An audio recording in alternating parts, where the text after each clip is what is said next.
Good morning everyone. We talk about the lesson number 4 the age of industrialization. इसका जो first topic था मैं आपको बता चुका हूँ।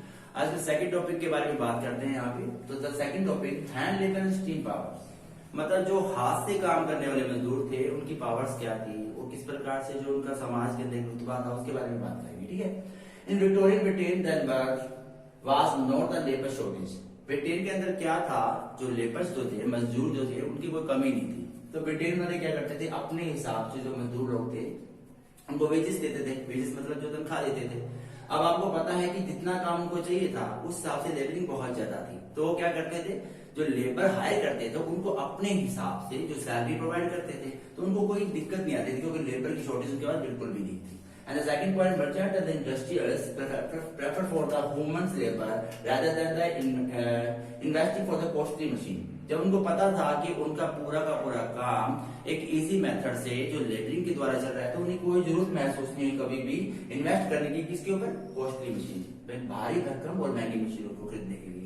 मैं पहले ही बताया कि जितना काम उनको चाहिए था वो लेबरिंग से हो जाता था, तो उनको कभी भी ऐसी उन्होंने कभी प्रेफर नहीं किया मशीन्स को, क्योंकि उनको पता था ये मशीनें बहुत ज्यादा महंगी होती हैं।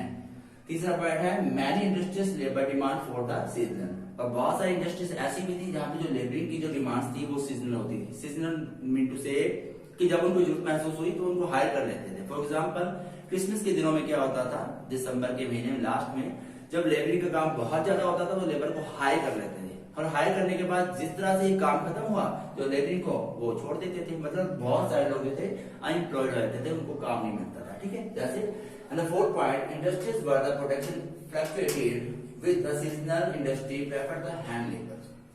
इंडस्ट्री जो लोग थे, औद्योगिक जो लोग थे, वो क्या करते थे, मशीनों को प्रेफर नहीं करते थे, वो हैंड लेबर्स को प्रेफर करते थे। कि उनको पता था अगर एक बार कॉस्टली मशीन खरीद ली गई तो पूरे साल में सिर्फ 4 महीने काम होगा, 8 महीने जो मशीन है वो फ्री रहेगी। तो उनको ये मशीन खरीदने की कभी मतलब जरूरत महसूस ही नहीं हुई, क्योंकि उनको लगता था जब काम होगा तो जो लेबर्स है उनको हायर कर लिया जाएगा। Machine made goods for the oriented. जो मशीन जो होती है ना, उसका एक खास ये रीजन था कि जो मशीन है वो एक ओरिएंटेड का मतलब होता है कि यूनिफॉर्मिटी में और स्टैंडर्डाइज, मतलब एक स्टैंडर्ड की चीज बनाती है यूनिफॉर्मिटी में। फॉर एग्जाम्पल मेरे पास ये देखिए एक कॉलगेट है, ठीक है। यही कॉलगेट आपको अबोहर में मिलेगी और यही आपको दिल्ली में जाके मिलेगी। इसके स्टैंडर्ड में कोई फर्क नहीं पड़ने वाला। फॉर एग्जाम्पल सेकंड, यहाँ पे फेयर एंड लवली है, प्रोडक्शन मेरे हाथ में है, यही फेयर एंड लवली आपको अबोहर में मिलेगी इसी प्राइस पे, और यही फेयर एंड लवली आपको दिल्ली में मिलेगी। इसमें कोई फर्क नहीं पड़ने वाला। तो ये क्या है कि यूनिफॉर्मिटी होती है, यूनिफॉर्मिटी तो एक जैसी चीजें बनती है। तो ये क्यों किया गया? For the mass media. लोगों की डिमांड्स बहुत ज्यादा थी, लोगों को डिमांड्स के हिसाब से प्रोडक्शन बहुत चाहिए थी। तो जो मशीन जो गुड्स बनाती थी वो ओरिएंटेड बनाती थी, एक जैसा बनाती थी, और प्राइजेस में जैसा होता था, और बहुत सारे लोगों को प्रोवाइड किया जाता था। लेकिन जो हैंडमेड जो वस्तुएं होती थी, जो गुड्स होती थी, उसका एक खास बात था, एरिस्टोक्रेट्स जो लोग थे, बहुत अमीर जो लोग थे, वो प्रेफर करते थे हैंडमेड गुड्स को, मतलब हाथ से बनी चीजों को। फॉर एग्जाम्पल मैं आपको बताता हूँ, आज जो मेरे पास चीज है मैं कभी नहीं चाहूंगा वो दूसरे के पास हो। मतलब कोई एक ऐसी चीज हम अपने आप को शो करना चाहते हैं कि मेरे पास ये चीज है, दूसरे के पास ना हो। और ये आपको पता है कि हाथ से बनाई चीज में कभी सिमिलैरिटी नहीं होती। आज जो मैंने लिख दिया, अगली बार मैं लिखूंगा तो उसमें थोड़ा सिमिलैरिटी नहीं होगी, चेंजेस होगा। आप भी देख लेना, आज जैसे आप तैयार हो रहे हो तो कल वैसे तैयार नहीं होगे, कल या तो बहुत ज्यादा अच्छे लगोगे या बहुत ज्यादा डाउन लगोगे। तो उन लोगों को लगता है कि हम ऐसी चीज को प्रेफर करें जो सिर्फ उनके पास ही हो। फॉर एग्जाम्पल अब कार को देख लिया जाए, जो BMW है उसकी कीमत 1 करोड़ रुपए है। जो रॉयल्स रॉय जो गाड़ी है उसकी कीमत 7.5 करोड़ रुपए। उसमें दिक्कत ये है, जो BMW है वो बनाई जाती है मशीनों के द्वारा, और जो रॉयल्स रॉय है वो बनती है हैंडमेड मजदूरों के द्वारा। तो हर बंदा चाहता है कि उनके पास जो चीज है दूसरे के पास ना हो। एक तो स्टैंडर्ड मेंटेन होता है, और दूसरा क्या होता है, उनका एक वट बनता है, मतलब एक पोजीशन बन जाती है। और जो हैंडमेड चीजें हैं उनकी कीमत बहुत ज्यादा होती है। America use the machines due to the labour shortage. और अमेरिका मशीन इसलिए यूज करता था क्योंकि ब्रिटेन के पास तो यूजर्स की लेबर की शॉर्टेज थी नहीं, और अमेरिका के पास क्या था, लेबर की शॉर्टेज थी, इसलिए वो मशीन यूज करते थे। तो इसके बाद हम पढ़ेंगे the life of labour. Good morning everyone. We talk about the lesson number 4 the age of industrialization. इसका जो फर्स्ट टॉपिक था मैं आपको बता चुका हूँ। आज के सेकंड टॉपिक के बारे में बात करते हैं यहाँ पे। तो the second topic hand labour and steam powers, मतलब जो हाथ से काम करने वाले मजदूर थे उनकी पावर्स क्या थी, वो किस प्रकार से जो उनका समाज के अंदर रुतबा था उसके बारे में बात करेंगे। ठीक है। In Victorian Britain there was not the labour shortage. Britain के अंदर क्या था, जो लेबर्स जो थे, मजदूर जो थे, उनकी कोई कमी नहीं थी। तो ब्रिटेन वाले क्या करते थे, अपने हिसाब से जो मजदूर लोग थे उनको वेजेस देते थे। वेजेस मतलब जो तनख्वाह देते थे। अब आपको पता है कि जितना काम उनको चाहिए था उस हिसाब से लेबरिंग बहुत ज्यादा थी। तो वो क्या करते थे, जो लेबर हायर करते थे उनको अपने हिसाब से जो सैलरी प्रोवाइड करते थे, तो उनको कोई दिक्कत नहीं आती थी, क्योंकि लेबर की शॉर्टेज उनके पास बिल्कुल भी नहीं थी। And the second point, merchant and the industrials prefer for the women's labor rather than the investing for the costly machine. जब उनको पता था कि उनका पूरा का पूरा काम एक इजी मेथड से जो लेबरिंग के द्वारा चल रहा है, तो उन्हें कोई जरूरत महसूस नहीं हुई कभी भी इन्वेस्ट करने की, किसके ऊपर, कॉस्टली मशीन, भारी भरकम और महंगी मशीनों को खरीदने के लिए। मैं पहले ही बताया कि जितना काम उनको चाहिए था वो लेबरिंग से हो जाता था, तो उनको कभी भी ऐसी उन्होंने कभी प्रेफर नहीं किया मशीन्स को, क्योंकि उनको पता था ये मशीनें बहुत ज्यादा महंगी होती हैं। तीसरा पॉइंट है, many industries labour demand for the season. और बहुत सारी इंडस्ट्रीज ऐसी भी थी जहां पे जो लेबरिंग की जो डिमांड्स थी वो सीजनल होती थी। सीजनल मीन टू से कि जब उनको जरूरत महसूस हुई तो उनको हायर कर लेते थे। फॉर एग्जाम्पल क्रिसमस के दिनों में क्या होता था, दिसंबर के महीने में लास्ट में जब लेबरिंग का काम बहुत ज्यादा होता था तो लेबर को हायर कर लेते थे, और हायर करने के बाद जिस तरह से ये काम खत्म हुआ जो लेबरिंग को वो छोड़ देते थे। मतलब बहुत सारे लोग जो थे अनएम्प्लॉयड रहते थे, उनको काम नहीं मिलता था। ठीक है, जैसे and the fourth point, industries were the production fluctuated with the seasonal industry prefer the hand labour. Industry जो लोग थे, औद्योगिक जो लोग थे, वो क्या करते थे, मशीनों को प्रेफर नहीं करते थे, वो हैंड लेबर्स को प्रेफर करते थे। क्योंकि उनको पता था अगर एक बार कॉस्टली मशीन खरीद ली गई तो पूरे साल में सिर्फ 4 महीने काम होगा, 8 महीने जो मशीन है वो फ्री रहेगी। तो उनको ये मशीन खरीदने की कभी मतलब जरूरत महसूस ही नहीं हुई, क्योंकि उनको लगता था जब काम होगा तो जो लेबर्स है उनको हायर कर लिया जाएगा। Machine made goods for the oriented. जो मशीन जो होती है ना, उसका एक खास ये रीजन था कि जो मशीन है वो एक ओरिएंटेड का मतलब होता है कि यूनिफॉर्मिटी में और स्टैंडर्डाइज, मतलब एक स्टैंडर्ड की चीज बनाती है यूनिफॉर्मिटी में। फॉर एग्जांपल मेरे पास ये देखिए एक कॉलगेट है, ठीक है, यही कॉलगेट आपको अबोहर में मिलेगी और यही आपको दिल्ली में जाके मिलेगी। इसके स्टैंडर्ड में कोई फर्क नहीं पड़ने वाला। फॉर एग्जांपल सेकंड, यहाँ पे फेयर एंड लवली है, प्रोडक्शन मेरे हाथ में है, यही फेयर एंड लवली आपको अबोहर में मिलेगी इसी प्राइस पे, और यही फेयर एंड लवली आपको दिल्ली में मिलेगी, इसमें कोई फर्क नहीं पड़ने वाला। तो ये क्या है कि यूनिफॉर्मिटी होती है, यूनिफॉर्मिटी तो एक जैसी चीजें बनती है। तो ये क्यों किया गया, फॉर द मास मीडिया। लोगों की डिमांड्स बहुत ज्यादा थी, लोगों को डिमांड्स के हिसाब से प्रोडक्शन बहुत चाहिए थी। तो जो मशीन जो गुड्स बनाती थी वो ओरिएंटेड बनाती थी, एक जैसा बनाती थी, और प्राइसेस में जैसा होता था, और बहुत सारे लोगों को प्रोवाइड किया जाता था। लेकिन जो हैंडमेड जो वस्तुएं होती थी, जो गुड्स होती थी, उसका एक खास बात था, एरिस्टोक्रेट्स जो लोग थे, बहुत अमीर जो लोग थे, वो प्रेफर करते थे हैंडमेड गुड्स को, मतलब हाथ से बनी चीजों को। फॉर एग्जाम्पल मैं आपको बताता हूँ, आज जो मेरे पास चीज है मैं कभी नहीं चाहूंगा वो दूसरे के पास हो। मतलब कोई एक ऐसी चीज हम अपने आप को शो करना चाहते हैं कि मेरे पास ये चीज है, दूसरे के पास ना हो। और ये आपको पता है कि हाथ से बनाई चीज में कभी सिमिलैरिटी नहीं होती। आज जो मैंने लिख दिया, अगली बार मैं लिखूंगा तो उसमें थोड़ा सिमिलैरिटी नहीं होगी, चेंजेस होगा। आप भी देख लेना, आज जैसे आप तैयार हो तो कल वैसे तैयार नहीं होगे, कल या तो बहुत ज्यादा अच्छे लगोगे या बहुत ज्यादा डाउन लगोगे।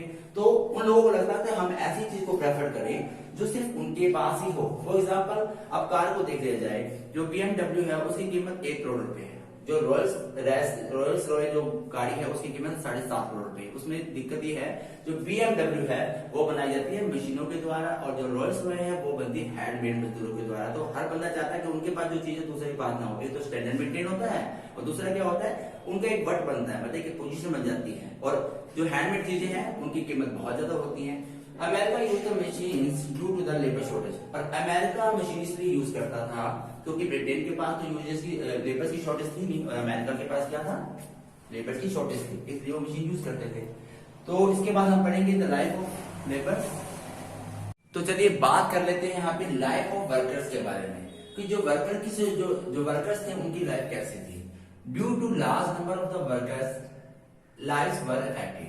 अब you can better understand what I am saying. मैं क्या कहना चाहता हूँ कि अगर लेबरिंग की संख्या ज्यादा हो और काम कम हो तो उनकी जो लाइफ होती है वो अफेक्टेड होना, मतलब उनको प्रभाव पड़ना लाइफ के ऊपर, बुरा अच्छा जो भी प्रभाव है वो होना स्वाभाविक सी बात है। अगर आज की एग्जांपल ले ली जाए, जैसे कोरोना वायरस फैला हुआ है तो लोग सब अपने अपने घर में बैठे हैं, तो ये आप अच्छी तरह समझ सकते हो इस चीज को कि अगर काम पर कोई बंदा नहीं जाएगा तो उसके घर में जो खाने का सामान है, जो बच्चों की फीस वगैरह है, या कुछ अदर जितने भी मतलब उनके एक्सपेंसेस है, जो भी है खर्चे हैं, वो कैसे पूरे होंगे। तो यही कारण वहां पे था।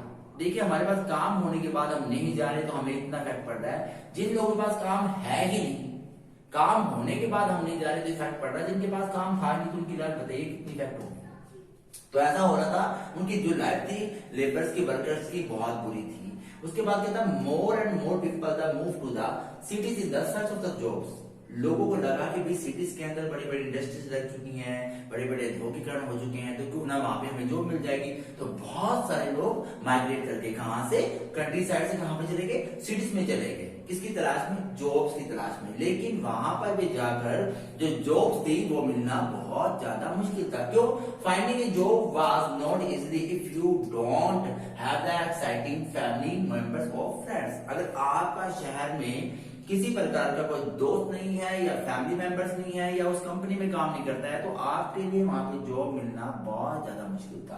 तो इससे पता चलता है उनकी लाइफ जो थी बेचारों की बहुत ज्यादा दयनीय थी, बहुत ज्यादा बुरी थी। उसके बाद में देखिए, many people had to want to the long period before them go to the job। लोग वहां पे जाते थे जॉब की तलाश में, कहां पे, सिटीज के अंदर चले जाते थे। और वहां पे जाने के बाद वो लंबे लंबे समय तक बेचारे वेट करते थे कि कब उनको जॉब मिले, कब उनको कोई हायर करेगा, और हायर करने के बाद उनको वेजेस मिलेगा बेचारे, जिससे अपना घर का खर्च चलाते थे।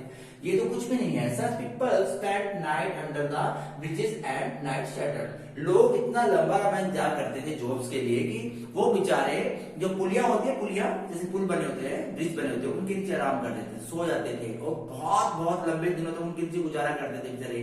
पता नहीं कैसे करते थे, हम बता भी नहीं सकते, मतलब इतनी दयनीय कंडीशन थी। और बहुत सारे लोग तंबू लगा के जॉब्स का एंजॉय करते थे, तंबू में रहेंगे, वापस जाएंगे अपने गांव में, तो कोई फायदा नहीं, यहाँ पे रुकते हैं। तो वो काफी समय तक, लंबे लंबे समय तक जॉब्स का वेट करते थे।